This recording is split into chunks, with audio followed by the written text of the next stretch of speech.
I am a GP to try and bridge the health and wellbeing knowledge gap. So my experience as a GP, I was seeing more and more young people coming into practice with bizarre ideas about their health sometimes and very niche ideas without really having the background knowledge to back it up with.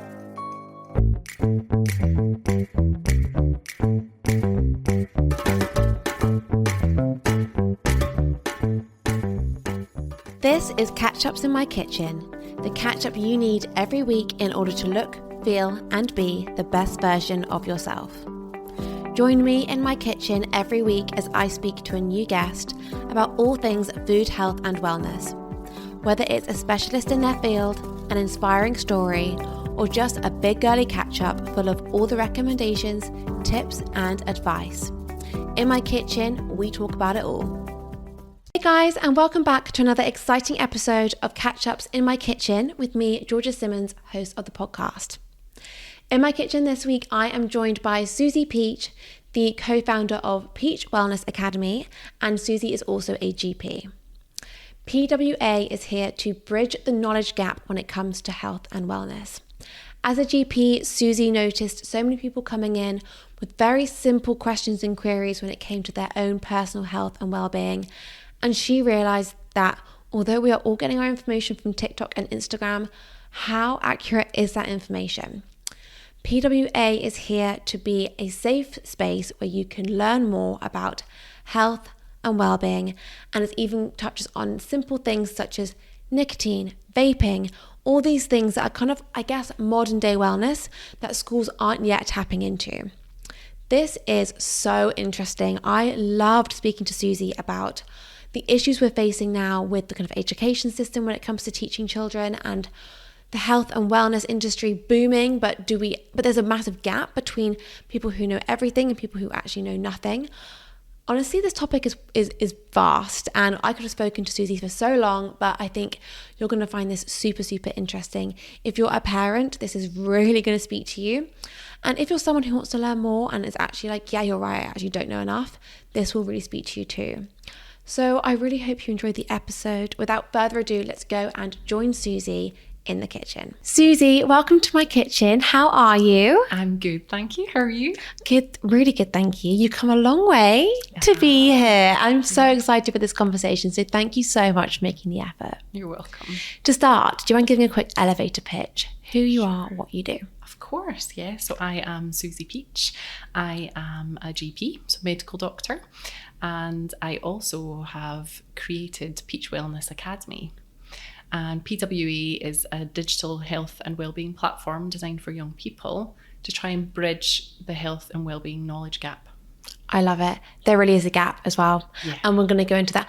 But you know what? I think there's a gap for everyone, really. Yeah. But we're going to go into it in more detail. We have a quick fire round to kick things off. So, sure. What is your favourite restaurant in London? Okay. Tricky for me because I don't live in London. I live in Scotland, and every time I come to London it's to visit friends. So I go where they want to take me. Lovely. And do you like the food scene when you come down here? I think that's the thing. When you're not from here, it's almost there's too much choice. Yeah. So you don't know where to go. That's why I just like to be led. No, that's so true. So another one is, what is your one wellness brand that you cannot live without? Or product? Oh, that's a great question. I don't know, because as this goes on, I think you'll see that I'm not really into brands. Oh, okay. I do obviously use products and things myself, but there's not one brand that I think is religiously better than all of the others. Is there a wellness ritual that you can't live without? Yeah, I mean, I've got my skincare and I've got my hair oil. Since having the kids, I would say that Olaplex hair oil actually probably is the one thing that I religiously use. Okay, there we go. It makes a big difference. Yeah. Okay, love that. And what is your hangover meal? A glass of water, a cup of traditional tea, and a slice of toast and butter and jam. Yeah, nice, simple. Yeah. Okay, which is your favourite coffee shop? The one that's near me. Tell me about it. It's called the Button Ben. It's a lovely little cafe by Loch Lomond. If anyone's ever going, they have to go because the coffee is fantastic. What's it called? Button Ben? The Button Ben. The Button Ben. Okay, nice. Which food for you is a complete no-no? Very little. because I don't believe that we should say absolutely no to everything. I try to avoid foods that are really heavily coloured and very artificial. Yeah. But I would never say never. I have to be careful personally with certain things that cause allergies, so certain shellfish. And I'm the same with shellfish. I just don't go there because it's not worth it, unfortunately, because it's delicious. I know. For me, shellfish is a big no, sadly. But I'm the same. And which is your favourite dish to cook at home? These are not very quick fire for me, I'm afraid. It's fine. Pizza. So as a family, we do pizza every Friday if we're at home all together. And we home make everything, and the kids get to do their own toppings. Love that. I just find in general though, with any meal that we do, if you involve them, they're much more likely to eat it. Yeah. They're at a really tricky phase right now. That's really good. Yeah. Do you have a pizza oven? Or we just, do. Nice. Yeah, we have a coal-fired oven that we use outside, and it just tastes lovely. Oh, perfect. It's also a fraction of the cost. Yeah, and it's probably so much nicer. better. So much better. I love that. So, big question to start. But what is wrong with the knowledge that children are having at the moment when it comes to health and well-being? Huge question. I think a couple of things. So it's interesting when you think about how society is now. We are at a time where we have more information available to us than ever before. So actually, you would think that we should have better information and be more knowledgeable about our health. But I think the opposite is true. So my experience as a GP, I would see more and more young people coming into practice with kind of bizarre ideas about their health sometimes, and very niche ideas without really having the background knowledge to back it up with, sometimes completely incorrect information. And I think a lot of that probably is driven by social media. And I know we're going to talk about that later, so don't have to talk too much. There's some great stuff out there, but there's a lot of misinformation too. And it depends what you stumble upon. I don't think it's necessarily the absolute responsibility of schools to deliver this. I think it's multifactorial. It has to come from the home, it has to come from schools, and it has to come from better information being available online too to young people. Yeah. But the school's curriculum, obviously, as part of my research, I've looked at that quite extensively. When we created PWA, we created what we felt young people needed, where from our experience, what were the knowledge gaps that we were seeing repeatedly, and created the programme based on that. And then surveyed hundreds of teachers, teams and healthcare professionals to say, what are we missing here? This is what I think in my practice, but what do all of you think collectively? And came up with something, and then compared it to the curriculum. So what are they missing? What are young people missing at the moment? Personally, the two bits that I feel most passionate about here are the sexual health stuff and the mental health section. I don't like calling it mental health section actually, because it's not that. It's more about psychoeducation and understanding your norms. That's what I think is lacking. And that's the sections that we've put the most effort into delivering. And I think there's lots of reasons for that. I mean, teachers, it's really hard to talk about these things. I'm very comfortable talking about any of this because that is my job. But if you have to take a class for a whole year and you know them on a personal level because you're their geography teacher, for example, and then suddenly you have to talk to them about sex and consent or pornography or contraception, it could be quite difficult topics. Not for everyone. I don't want to put words in people's mouths, but it could be difficult for them to talk about that. Yeah. And these fields are moving quite quickly, and there are new advancements very rapidly. So we need to make sure that the knowledge we're giving to young people is up to date. And I think that's a lot of pressure to put on the teaching profession, to be honest. Definitely. When they're already so stretched. Definitely. And stressed. I mean, I think before recording this today, I was kind of having a think, and I was like, I actually think those two sections, like the female health section and the mental health, we'll call it, section, are kind of like modern day health and well-being. In terms of, it's always been there, but both of those are highly spoken about now, more research has gone into those areas now. Yeah. Women are more empowered to discover more about themselves now. Yeah. Everyone's more curious now because we're hearing more. I feel like those are the two areas where people are digging up more information. So Absolutely. in a way, the curriculum's probably really out of date as well. And like the people who are taking it, again, don't want to generalize, but are probably like, this is actually way above my own education, so I don't even know what to say to these children because I don't think I know enough myself. So true. So that comes back to the point you made earlier about it being useful information for everyone. Now, obviously, when we recognise this is a problem, I'd love to help here, let's create this programme, it felt most natural to do it for secondary schools in the first instance, or that age group anyway, because that's where the greatest need is. You know, you're so vulnerable at that age. These things are supposed to really be taught about in school, so let's go for that. But interestingly, as we've been building it over the last couple of years, we've come across so many young people, and by young I mean, you know, up to like mid-40s, who've said, when you launch, can I get this? So what we've done in parallel, we've made it available for schools, but we have also made it available for individuals, because there is no reason. Yeah, some of it might feel a little bit too young for you, but there is something in there for everyone. We use 30 different experts that feature in video clips to deliver these educational sections within the programme.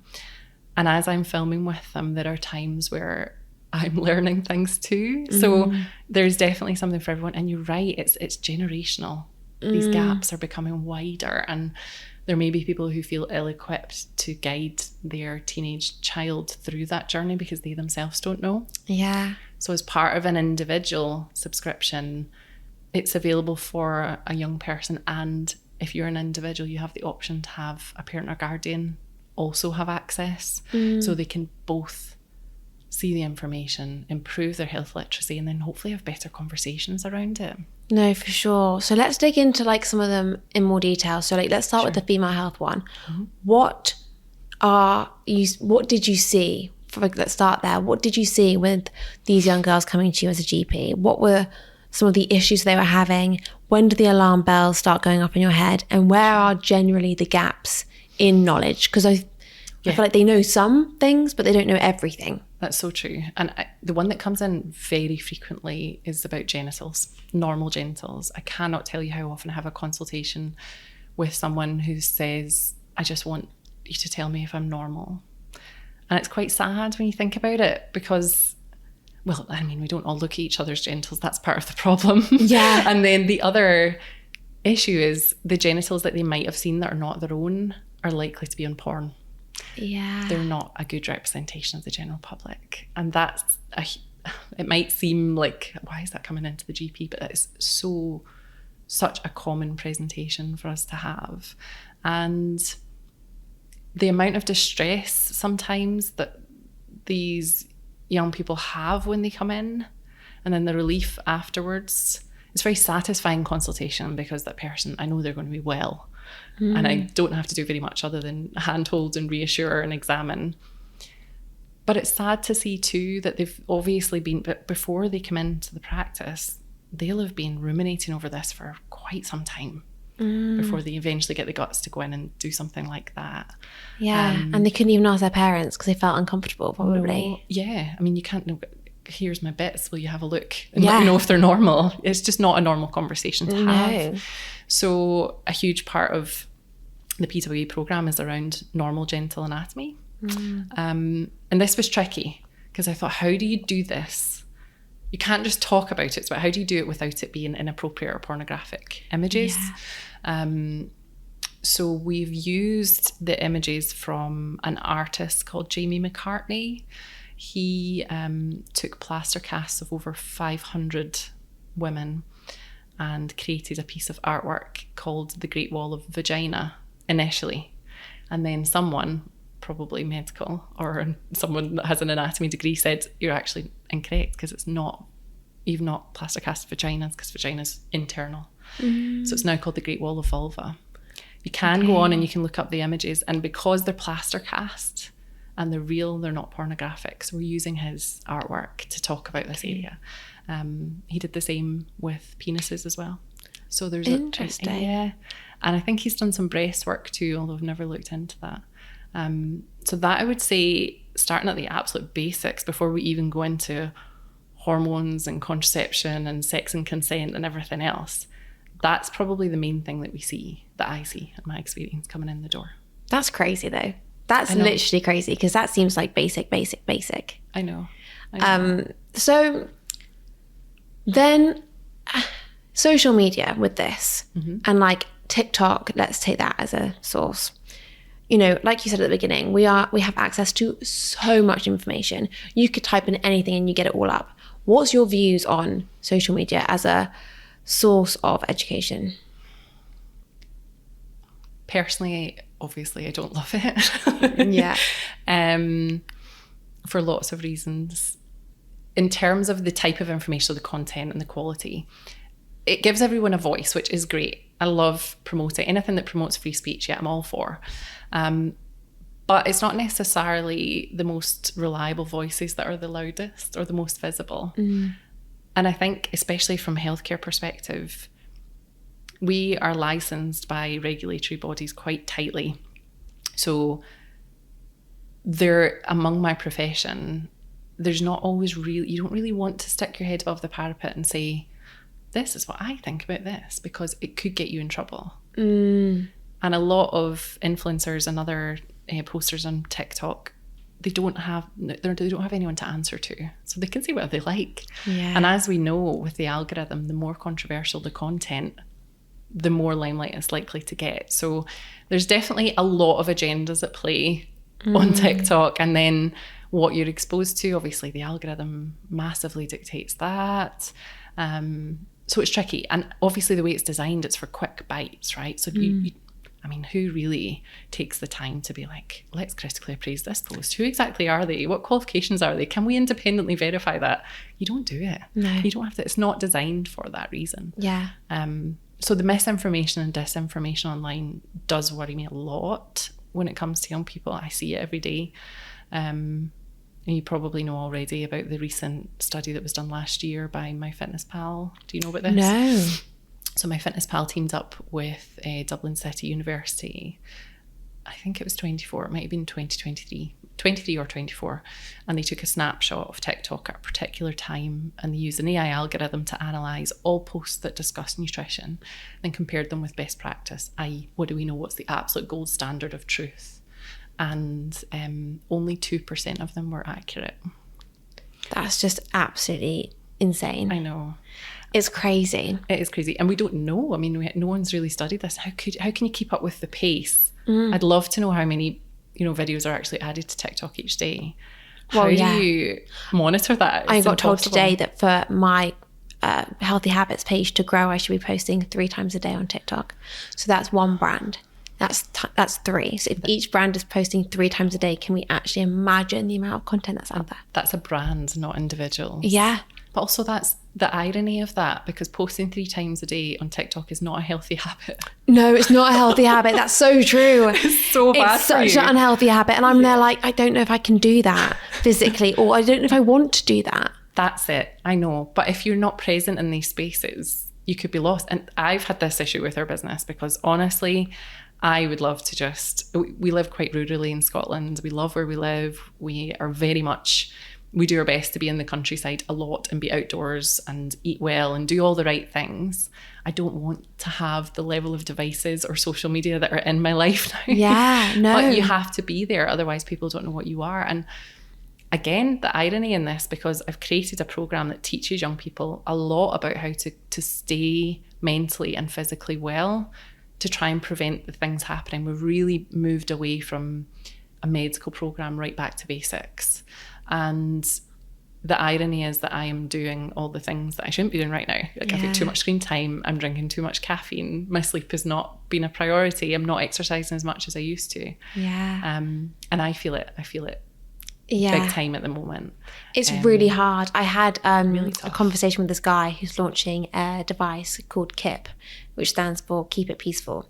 And it's basically to stop you using your phone. And it's a device, it's a physical device. And I've got one and I'm yet to try it, but it's because I need to be on my phone all the time to post 3 times a day on TikTok. So I can't try it right now. But you have to tap it to like unlock your phone basically. And it's a physical device to stop you being on your phone. and you can set blockers and all sorts. Anyway, he was basically saying, how am I supposed to promote this on socials when my aim is to get people off of socials? But if I'm not on there, they won't see me. And I'm like, you have to be in the space. It's Yeah. the same with us. I mean, I want my program to educate people enough that they start moving away from digital devices a bit more. But it's a digital program. Yeah. I mean, Well, yeah. it doesn't make sense, does it? But No. if I try to stand in the middle of a mountain and just shout to young people, no one's going to listen. No, so you have to exactly. be where the fight is to try Yeah, and where drive they are. change. Absolutely. And that's where they are. I know. So on social media, this probably has a full circle effect in terms of mental health and well-being. So obviously you shared what you saw often with female health being like the basics of like, they actually just don't know if things are normal. What about the mental well-being perspective? Sure.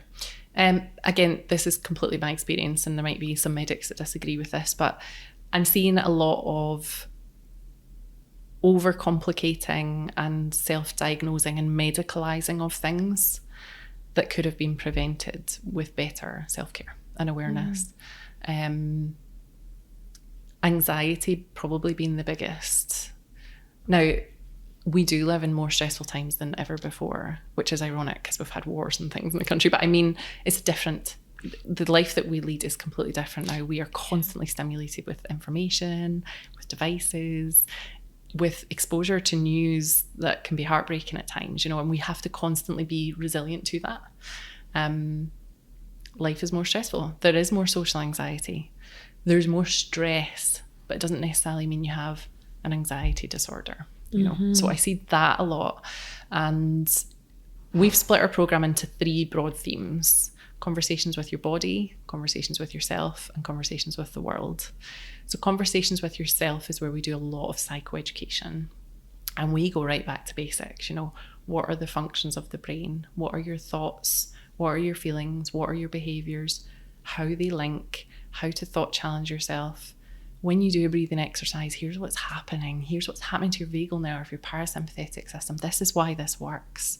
To try and, if you know the science behind it, you're much more likely to engage in the activities that actually will help you and keep you well.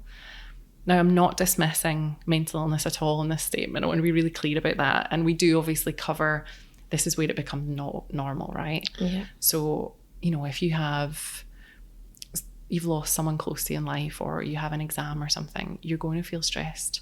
You're probably not going to be eating right. Your sleep's going to be poor. You might have palpitations, abdominal symptoms, migraines, whatever. I'm not dismissing that, but I'm saying that's kind of a realistic response to the stress that you're going through. It doesn't mean you have a mental illness. Yeah. And there's things can be done about that medically, but I would always much rather, with anyone, that we look at the simple lifestyle, back to basic stuff first, because it works. Completely. And we've lost a lot of that, I think. We're jumping ahead. And self-diagnosing. And I also feel like I don't disagree with a lot of the like therapy and digging in and finding out what's going on. I think that's all great. But sometimes I feel like you overlook and you overthink and you over try and find things out, and actually, like you say, some reactions are normal, so don't worry about it. And we over worry about things because we've been told that everyone's got chronic anxiety and everyone's got mental health problems, and it's this again, social media's created this whole generalization of mental health and well-being that everyone suddenly puts themselves into the bracket of, oh, I'm not well. But it's like, no, you're just having a bad day. Doesn't mean that you're not necessarily well. But that's a really hard fine line to tread, because some of those people will be right and they might have something more serious, and some people will just be having a blip. And it's like, how can you, it's difficult. It's not easy. I mean, that's what entire professions are there for, right? Whether you're having a blip or whether you're really struggling, obviously if someone is, it's massive, something's massively affecting their day-to-day life and it's gone on for a prolonged period, we would start to worry medically about them, and they should go and see someone, obviously. But no matter whether this is a blip or you've got more significant problems, you've got trauma, whatever that may be, the basic stuff still helps. So get it right, first of all. I A good friend of mine is a child and adolescent mental health psychiatrist, and she says she sees people coming in, young people with anxiety disorders, sometimes psychosis, sometimes ADHD, whatever it may be, and quite often they'll bring in a can of energy drink. She's like, obviously the can of energy drink has not directly caused the issue, No, but it's certainly not helping. So it's like, get the basics right first, understand your body, make better choices, and then we deal with what we have to deal with after that. Definitely. Do you think mental well-being and mental health issues are on the rise? I think so. I mean, statistically, yes. I don't know if, but I think there's a lot of people struggling that maybe wouldn't meet a medical diagnosis as well. But I think there just seems to be an abundance of, it's particularly anxiety, but the boom in young people's mental health. Yeah. The most recent statistic is 1 in 7 people, young people, so under the age of 25, worldwide have a diagnosable mental health condition. That's just so high. It's so high. And do you think that's also slightly caused by social media? That's the theory, isn't it? Yeah. I think it's a huge driver, because why are this generation struggling more than any other generation?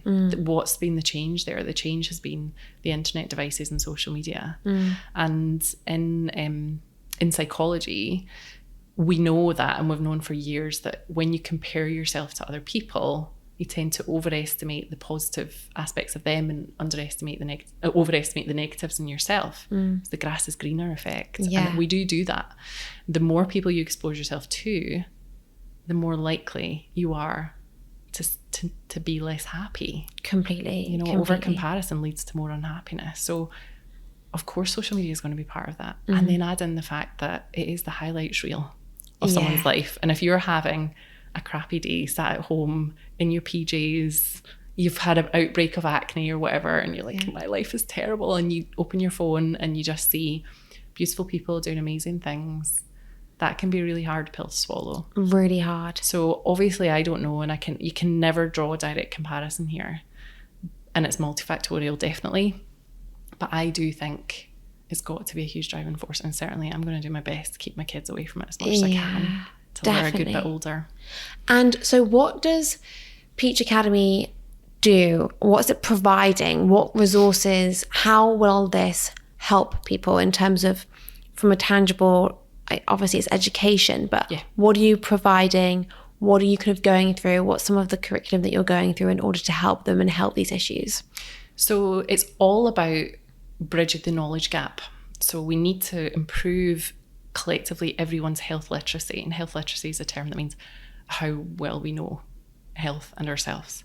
When you improve health literacy, it's directly linked to better health outcomes, surprisingly enough, but also better educational attainment. So people are more likely to do better in an educational establishment, get better exam results, perform better, and have more career options open to them in life. So we've really not created a reactive resource. This is not a go onto the app and here's a breathing technique to help you in your time of stress. We've got a little bit of that, but that's not the point. The point is going right back to basics, and we teach about cells. We teach about, in the nutrition section, it's about these are the foods that we ingest, and this is what your digestive tract does with them. This is how it breaks it down. This is a glucose molecule. This is what's involved in the cells, so that people, when they do come across the information online, they have a better understanding of it. They can place it better, because they'll say, oh yeah, I remember I learned that once about the pancreas or the uterus or the ovaries or whatever, and it makes more sense to them. So it's really about collectively building everyone's knowledge, and it's a user would basically have a subscription. They go into the program and they can go into any section that interests them. It's not a boring traditional course where they have to do A to Z. If they're only interested in the periods section, just go and look at the periods section. Fine. So it's there for them when they need it, basically. And each one is little bite-sized key points, and it's all filmed very informally with our experts appearing on videos, something that you'd be used to seeing on TikTok, interspersed with quizzes. There's some games in there. And we also feature young people giving opinions, or it might be, my favourite bit of it is when we feature real life stories. So we do a lot of informal interviews with people that have been through something, telling their story, just trying to make it real rather than lecturing to young people. I think that's why social media's done better than some things that are taught in school, because textbook versus real life, they relate to real life stories. They relate to seeing a girl their age going through something. That will speak to them more than a textbook image of a cartoon. And it's like, I can't relate to that. Totally. So that makes so much sense. Also, when you're a teenager, it's normal to distrust people in your inner circle. You don't trust your immediate family. You don't trust the teachers around you. And this is an evolutionary thing, because we were meant to go out and find out the information from other sources. It kept us safer. That's the point. But that still happens in the teenage brain. So they're looking for information. So they are going to trust social media more. Yeah. There's been a lot of studies that have been done into this, and how much more likely they are to trust you if you're holding a cup of coffee, for example, as an influencer, or if you're in a setting they can relate to. So again, like in your kitchen or something, they're like, I have a kitchen, that person's real. It is true, because that's interesting. They did a study recently, I can't actually remember which study, but where they surveyed young people, and they found that young people trusted influencers far more than healthcare professionals to give them accurate information, because we're also not relatable. I remember being at school, and you never really thought that your teacher had a life. You can imagine it out with the classroom, but actually, we do, and we have normal lives too. So we've tried to create something quite rustic that shows us in really normal environments, just giving the chat that they need. Yeah. And how are you going to kind of roll this out? Are you going to schools? Are you partnering with schools? Are you partnering at how? Because also there's an element of like, people will want, they need to want to learn as well. I know. And that's quite difficult, because a lot of people are like, I just don't care. Oh yeah, I know. So I've had this idea for about 8 years, and it's been developing over that time. We've been working on the product for about 2 now, and we've trialed it with 4 schools, and every secondary school, so I must be clear about that. So every year group got access to some of the modules, and anything they didn't like, we changed. We took their feedback on board and said, okay, what do you like? What do you want? Right back from the beginning when we did the survey, we asked them, what do you want? So we've built it from day one with young people in mind. But I still appreciate they're only going to be interested in this when it becomes relevant to them, or they have a friend or family member going through something, they want to learn more, or the school forces them to do it. Yeah. So we've built in some features there to make it better. There's something which I can't disclose yet that's going to come this year that's going to change this and make it even better for young people. Okay, amazing. But we've also built a community forum in there where they can anonymously discuss any issues or any topics with any other user on the platform. Oh, wow. In their age group, obviously, because Nice. we've kept parents separate so that parents can have a bit of peer support from other parents. Teachers have their own group so that they can share resources, and young people have theirs too. So if it's something more sensitive that they're not likely to ask a family member, or they're not likely to put their hand up in class and say, oh yeah, me, I had that vaginal discharge once, but they could share on the forum anonymously and perhaps connect with someone anywhere in the world who's had similar. It's and so I think interesting. that's probably what they're going to want from this, I hope. That's certainly. It's that privacy, because there's certain topics that like friends don't talk about either. Like I am so open. Obviously I have this and I share loads on here, and I talk about like toilet bowel movements all the time with my friends. And some friends are like, what? And I'm like, oh, like I talk about this all the time. Like it's how I know how I'm doing. Like that just tells me everything. And I'm so open. But some people just close up and they don't talk about it. Yeah. And that goes back to upbringing, and that goes back to all sorts of things. Yeah. But having an anonymous part where you can just ask questions without people knowing who you are or anything is really good, because I think everyone has questions. Sure. But it's like, where do you go? I'm too embarrassed to ask. I'm embarrassed that I don't know. I know. That's the whole thing as well. Exactly. And I that's the bit of the platform I think that I would have wanted most as a kid. But the ability, and once they have a login, so basically you asked me about the setup. So individuals, it's an annual subscription, no matter what age you are. But if you're young and you're or you have a child 11 plus and you are a parent, you can have 2 accesses for the same subscription. And then for schools, if schools were interested, it's an annual subscription for their entire cohort. So every student gets their own login. And I feel really strongly about that. I didn't want to make something that burdened teachers. I didn't want them to have to learn the material to then deliver it, because they're under so much pressure. So every student has their own login. And it also means when it is more sensitive stuff, or in the middle of the night and they see something online and they think, what did Peach Wellness Academy say about that? They can go and check. So it's there for them whenever they feel most comfortable to engage with it, which is not likely to be in the classroom in front of their friends. That's so true. And also people have different times of the day where they thrive. Some people might suffer with insomnia, and that's perfect time for them to dial in and learn, and it's quiet and there's no noise. Totally. Some people might be morning people. You know, it's so true. It's so true. And also you put so much work into this in terms of like to deliver the message in the right way. You then don't need teachers to then go and deliver it for you. Like you're delivering it for the receiver. For to help them, but also to make sure that the quality of the information is still maintained. Schools do have, so we've produced curriculum guides, so we align what we teach with their curriculum. So if they know that they're supposed to teach on vaping this semester, then they can quickly look and see which of our modules cover vaping. And we've also given them some accompanying lesson guides. So if they want to take it that step further with discussion points in the classroom or worksheets or whatever, it's all there for them too. Amazing. You just touched on my next question, which is vaping. Okay. So let's touch on this in schools and young people, because this is something that I'm like, it blows my mind. Same. So what have you seen? What's the worry? What's the concerns? Tell me from a GP perspective, because it's scary. It's scary, and it's hard to keep up with because the evidence is so new and it's evolving quickly. But we still don't know yet. I mean, we don't know the risks of vaping at all. It took many decades before we understood that smoking was dangerous. So, of course, we don't know right enough. We don't have enough years behind us to have that data set yet.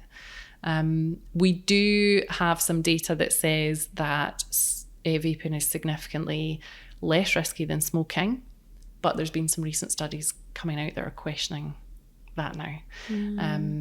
Vaping in the UK is recommended by NICE, I'm sure it's NICE, for smoking cessation. So the thinking is it's better, if you're a smoker, it's better to move onto a vape, and then at least you're not getting burned chemicals. You're still inhaling aerosol chemicals and nicotine, but it's must be better is the thinking. Okay. I don't know enough, and I'm definitely not an expert, so I do not know enough about the evidence behind that. What we do know, though, is that loads of young people are vaping. And it's a social thing. Absolutely. And it can't be better than not vaping, is my opinion. Like, how can that be better? You're inhaling something into your lungs that's full of chemicals. There's no way that's going to be good for you. We're not going to turn around in 20 years and be like, oh, I wish more of us did that. That must have been good for us. Not possible. No. What we definitely know is that most vapes have nicotine, and obviously nicotine is a highly addictive substance. It's really socially acceptable one because of smoking and now vaping. It's the third most addictive substance that we have, next to heroin and cocaine. So it is a big deal, and with addiction comes a lot of problems. So that alone is harmful. Who knows what else it's doing, from oral cancer risk, lungs, everything, cardiovascularly. It's got to be risky, is my opinion. And then the other thing is obviously the drugs that are coming with it. There's this recent movement where there's been a lot of spice found in vapes that have been sold on social media to young people. So there's a lot of vapes being confiscated that are full of spice. So who knows what else is going on in the black market in terms of... It's awful. It really is awful. But it looks like a toy. So people will see it as something fun, and it's like something cool to do with their friends, and then it's also really easy to conceal. Yeah. You know, like if your parents don't want you to vape, you could just stick it in one. No one will find it. It doesn't smell afterwards. You can hide it quite easily, and it's, you know, they're manufactured in such a way where they look quite appealing. Yeah. You know, they're nice colours.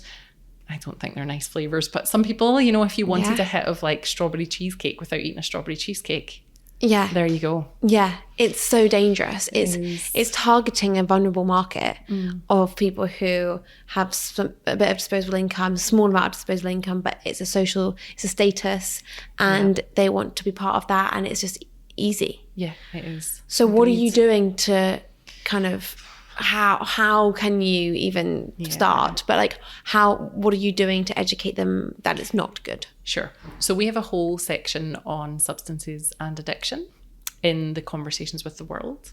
And we start off with what general addiction is, what substance misuse is, and then we go through some specifics. So we do opiate addiction, everything. We even do gambling and digital addiction. It's all under the same bracket.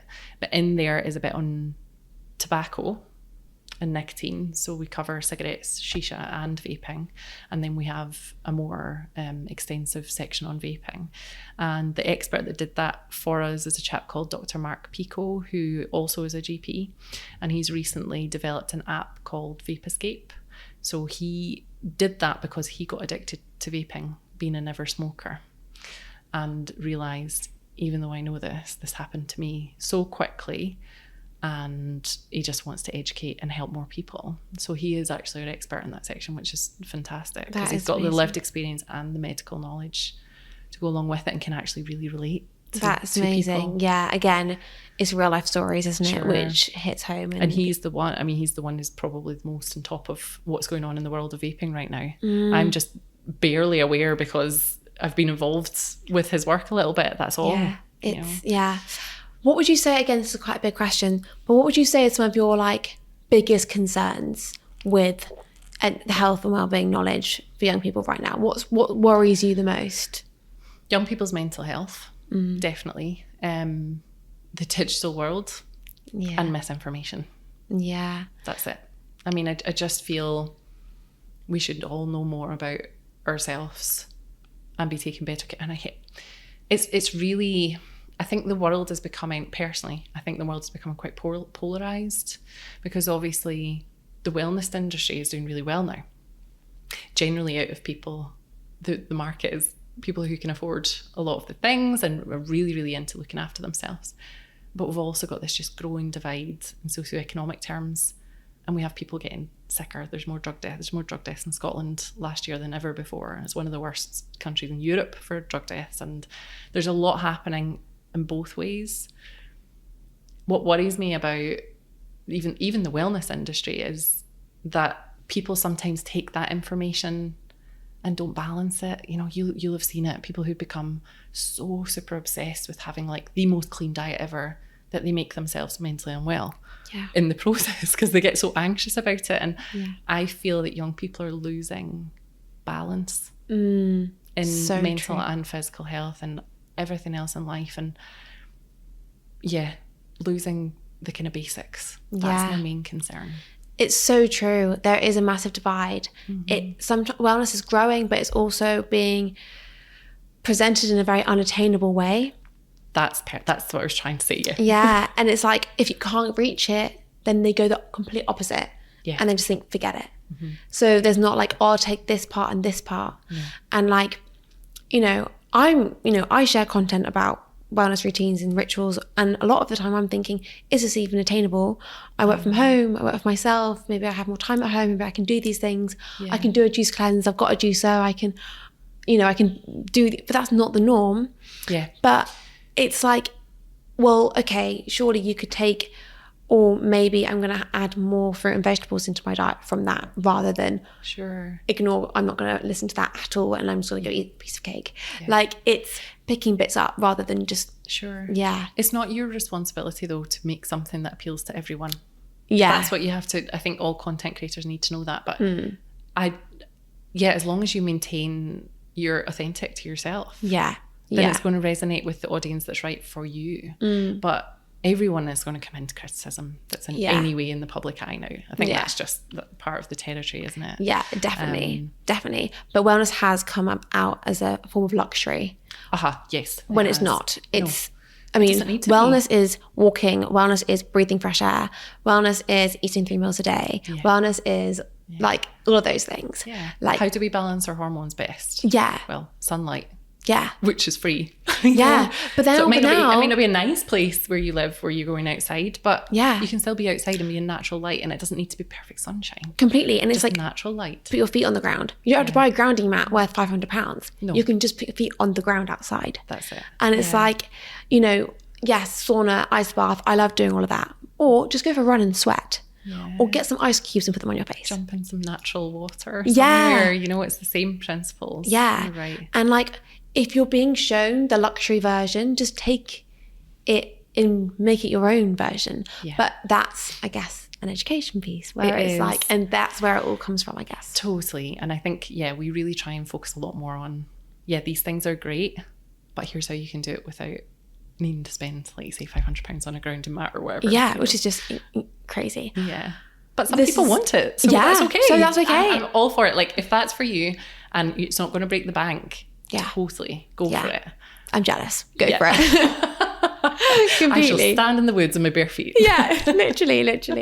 Honestly, I feel like we could talk about this for so long. I know. It's so exciting. And when is it live? When's it going out? When so can it should have been live by now. Yeah. No, but we stalled it by a month or so because we've just changed some of the kind of tech architecture behind it for the better, which is really exciting. So we are going to go live at the very beginning of October. Amazing. If anyone is interested, on the website right now, if you sign up now, as in not sign up and pay, just sign up and show some interest, you'll get a 15% discount for being an early adopter. Amazing. So we need a bit of belief and some support behind us. Right? Yeah. Well, I'll add the website and all the links and stuff in the show notes. But it's so important.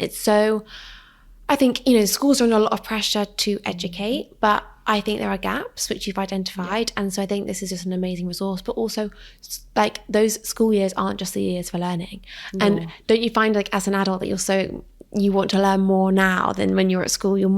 People want to do courses, you want to learn this and that and learn another language, and you have Duolingo and you have all these apps coming out because people are hungry to learn after school because they're now more interested. So it's great this is available for everyone, no matter what. And we do have, we have ideas for the future. Like we're going to make sure there's a really good menopause section, for example, and perimenopause, because I'm so passionate about that. Yeah. So if now that we're thinking outside the box and it isn't just for teenagers, we can go there, which is really exciting. So exciting. I would like to say though about the schools, I said at the beginning about the curriculum, actually just this month the Department for Education in England released new guidance for relationship sex education for schools, which becomes mandatory next September.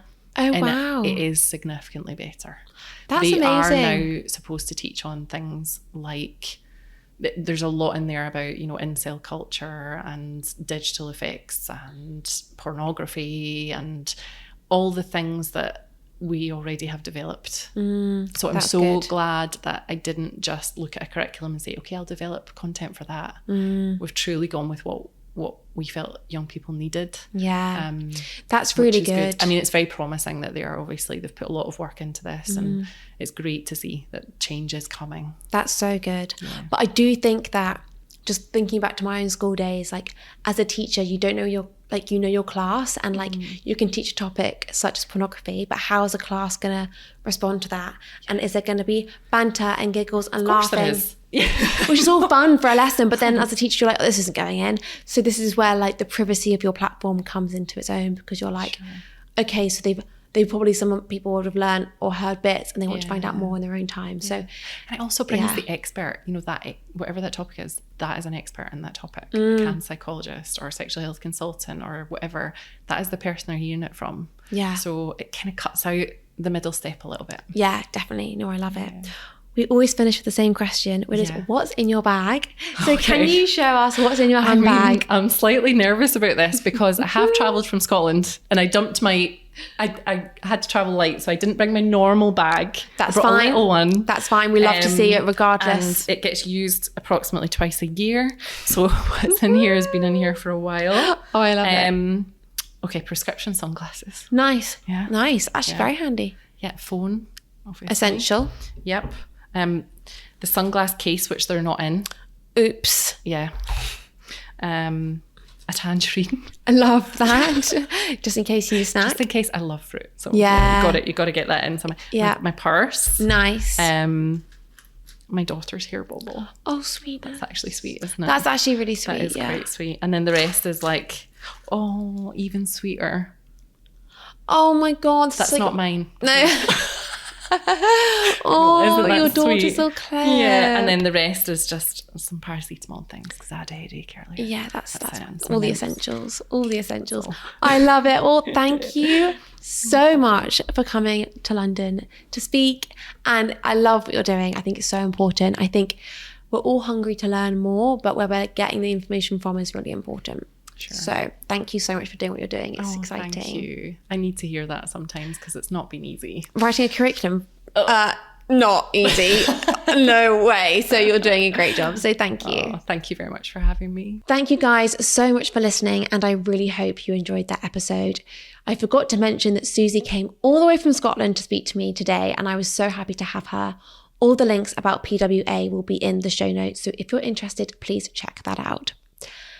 Next week, I am joined by Matt, the founder of Rome, where we are going to be talking all about the carnivore diet, eating more meat. Rome is a raw or a high protein beef bar. So we're going to be touching on all of that. If you're intrigued about the carnivore diet, intrigued about the rise in people consuming meat, then make sure you follow and subscribe so you do not miss the episode when it goes live next Tuesday.